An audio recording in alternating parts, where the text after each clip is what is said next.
Đầu tung luôn. Đây, cái gì kìa? Đấy đấy. Ở bên kia không nổ rồi.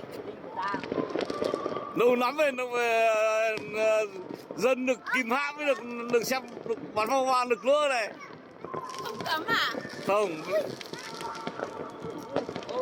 Bắn thoải mái á? vẫn cấm thôi nhưng mà họ vẫn nổ. Đây bác, đây này. Vâng, sáng sáng này sáng.